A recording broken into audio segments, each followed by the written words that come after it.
Mr. Speaker, I challenge the point of order. Mr. Speaker, ang pinag-uusapan po natin ay budget You para cannot sa PNP challenge at sa the AFP. Mr. decision Speaker, of the chair. pupuntahan ba natin ang ganitong pagtutulong? Session is suspended.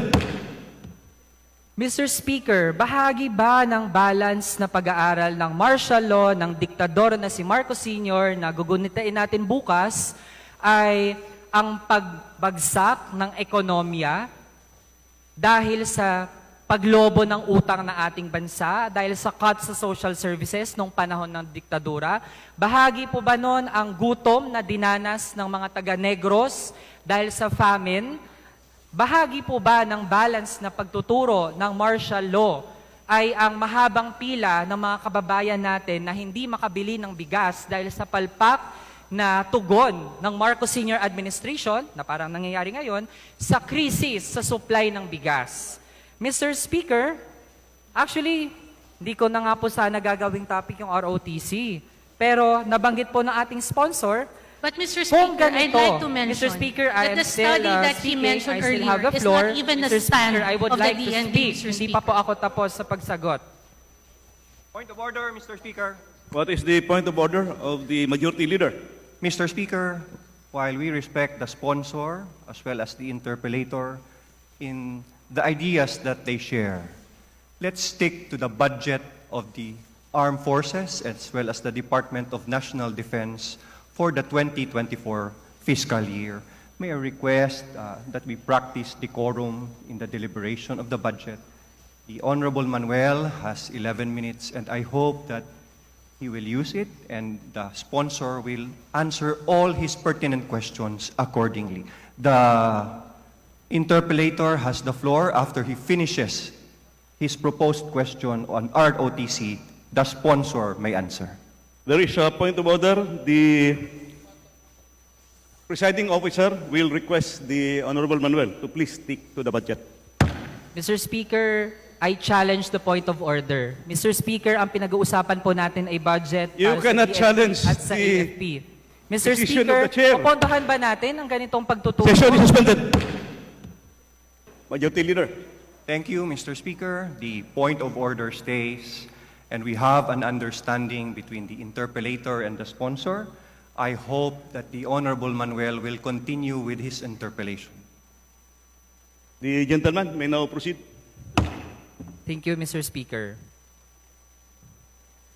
We are raising this topic, Mr. Speaker, dahil nga kung matuloy ang mandatory ROTC at ganito ang framework ng AFP na hindi pa established, na bahagi sila ng pagtuturo sa ating mga estudyante, paano na po kapag bahagi na sila ng curriculum and instruction kapag nangyari na ang mandatory ROTC?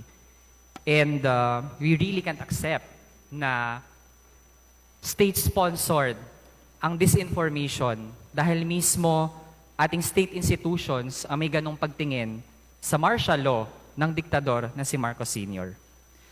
Mr. Speaker, to proceed to another topic, but still related to how the AFP treats our young people. Mr. Speaker, based on the same document that outlines the plans of the Center for Preventing and Countering Violent Extremism, tingin po nila, Mr. Speaker, ay meron lamang Stockholm Syndrome. Ito po, nasa document po natin, Mr. Speaker. Meron lang daw Stockholm Syndrome ang mga kabataang merong advokasya. Sila lang daw po ay nalilinlang. They have conditioned or altered thinking. Sila po ay nabiktima ng classical conditioning. Mr. Speaker, dahil daw sa hindi pa develop ang kanilang critical thinking skills.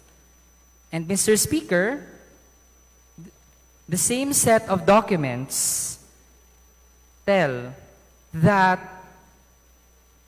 Sharhana Paiso is actually engaged in what we call neuro-linguistic programming. Mr. Speaker, nabanggit po sa same document that neuro-linguistic programming wants to encourage people to change a person's state of mind through words and questions. Neuro-linguistic programming is a mind technology that uses understanding from practices like psychology and hypnosis. Mr. Speaker, ito po ba ang ginagawa ng AFP sa mga inabduct at linggo-linggo na nakadetain sa kanila bago nila ilabas as rebel surrenderies ang mga kabataan? Since neuro-linguistic programming includes mind reading, having a formula for hypnosis, hypnotic revivification, fast phobia cure. At ang nagtuturo po nito ngayon sa Pilipinas ay ang first and biggest community of NLP practitioners and hypnotists in the Philippines. Ano po ang komento ng sponsor? Mr. Speaker, said study is merely a study, Mr. Speaker. It is not the policy of the department nor the policy of the armed forces of the Philippines. Mr. Speaker, based sa background ni Sharhana Paiso, ang kanya pong tinapos ay degrees na related sa psychology. Mr. Speaker, BA Social Science, major in Social Anthropology, minor in Psychology. Ang master's po niya, MS Psychology, major in Clinical Psychology. Mr. Speaker, dito po ba ina-apply ni Sharhana Paiso at ng AFP ang paggamit ng psychology pagdating sa approach nila sa mga rebel surrenderies? Yung i-abduct po sila, tapos itatago ng matagal, papapirmahin ng mga affidavit na gawa-gawa, tapos isa-subject sa kung ano-anong psychological tactics, i-hypnotize bago ilabas as rebel surrenderies. As stated earlier, Mr. Speaker, it is merely a study. It is not the policy of the department nor the AFP, and there is no abduction, Mr. Speaker. Mr. Speaker, the AFP, in its psychological war tactics, it applies the lens of psychology sa paano daw nila i-handle ang mga ina-abduct nila o hawak nila ng mga kabataan. Pati na rin dun sa mga tingin nila ay vulnerable. Kasi nga, tingin naman nila ang kabataan, walang kakaya mag-isip. Tingin nila, vulnerable ang kabataan. Ginagamitan po ng psychology. Mr. Speaker, tingin natin, contrary sa claim ng Center for Preventing and Countering Violent Extremism na scientific po and academic ang kanilang approach, Mr. Speaker, there is nothing scientific about this. Mr. Speaker, ito po ay pag-bastardize ng social sciences.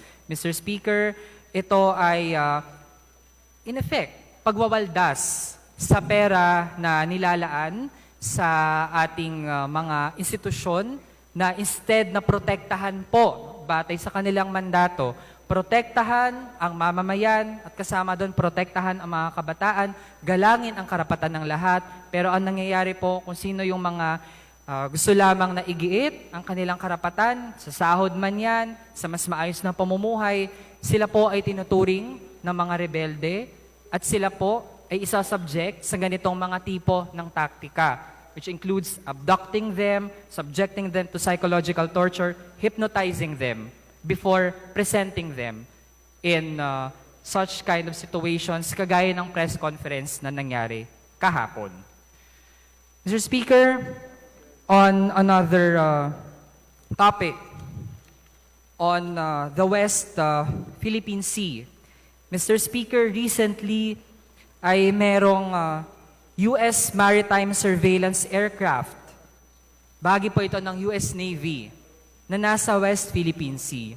Mr. Speaker, bahagi po ba ito ng independent foreign policy?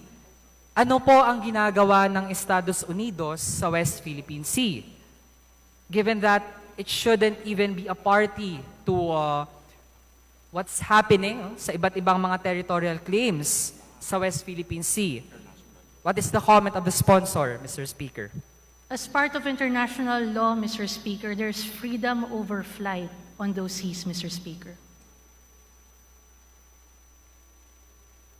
Mr. Speaker, hindi ba ang ginagawa ng United States ay pag-assert lang ng kanyang hegemony?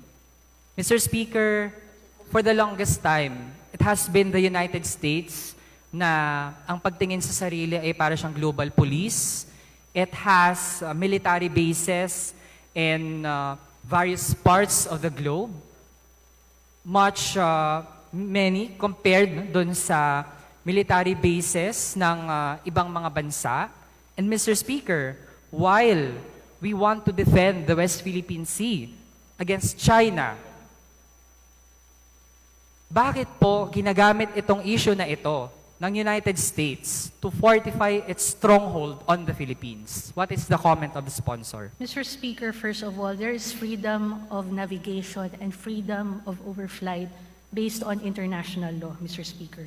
And if we are talking about the EDCA sites, Mr. Speaker, the Philippines retains sovereignty and control over these locations, Mr. Speaker.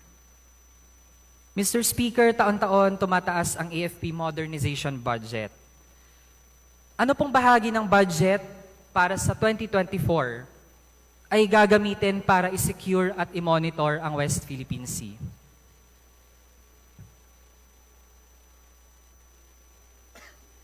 A few minutes suspension, Mr. Speaker. Session is